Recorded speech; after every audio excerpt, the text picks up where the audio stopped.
When I first heard that the theme of this year's TEDx event would be Aspire, immediately what came to my mind were the ideas of facing hardship, obstacles, and learning to overcome these obstacles. In fact, this is how most people think of the word aspire today, and although this technical definition of the word tells part of its importance, it doesn't tell even close to the full story. To put the word aspire into context, I'm going to discuss the increasingly serious and most common problem that high school teenagers face today. This problem is anxiety. All types of anxieties are plaguing teens across the nation today, especially the type involving school-related stress. Outside of the regular math education that is being taught to high school students, which, by the way, much of has statistically been proven to be useless to these students once they enter the real world, students have been taught one other simple equation, yet one equation that they've been taught will define the rest of their lives. This is good grades equal better future. The result of this is absurd levels of stress that teenagers are forced to deal with today regarding their grades and their futures. Children today are being taught to work like robots, memorizing information before tests just to forget that information and memorize new information for the next test in order to ensure themselves a better grade.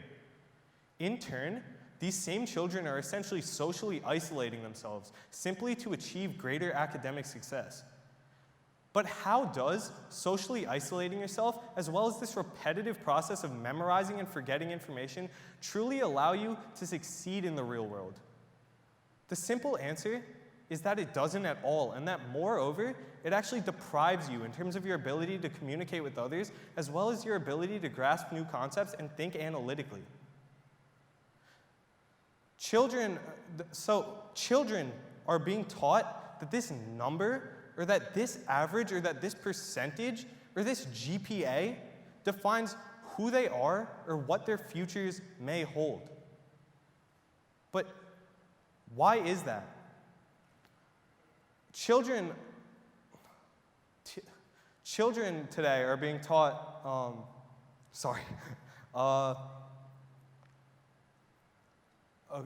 as I was saying, all types of anxieties are plaguing these teens across the nation today.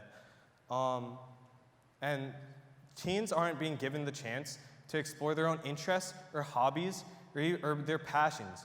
Children who do have these passions aren't being given this chance simply because they have to do the standard amount of homework and extracurriculars that they must do in order to ensure themselves a spot at a higher tier university. But it's interesting how this system works, right? Because what happens to those children who are especially skilled in a certain area, however, one that just happens not to be part of the school curriculum?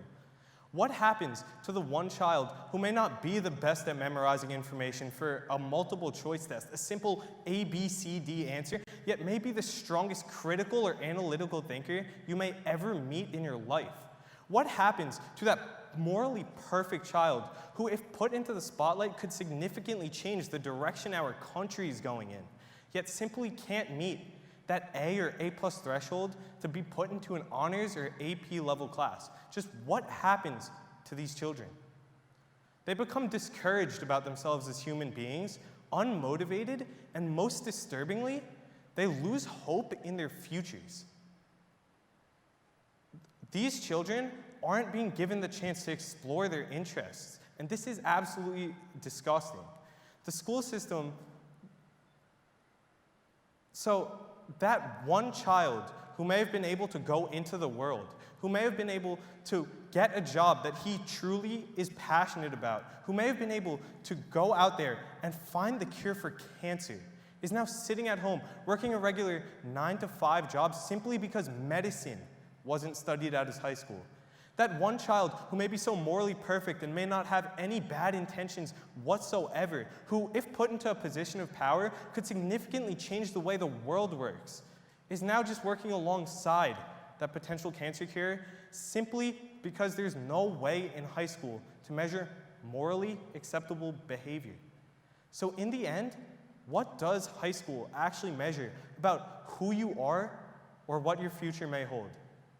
The simple answer is nothing, and that part of your life is entirely up to you.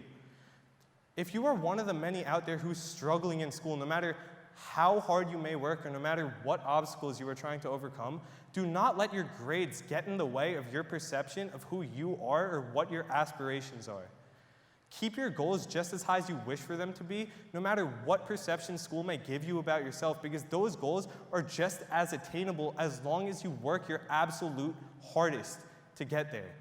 Do not ever let this societal number-based criteria of determining who a person is or what their futures may hold determine who you are. Never allow that to get to you. Allow yourself to define your own potential. Stick to accomplishing what you believe in and believe in yourself to get to that point in your life. Aspire to achieve and aspire to succeed. Thank you.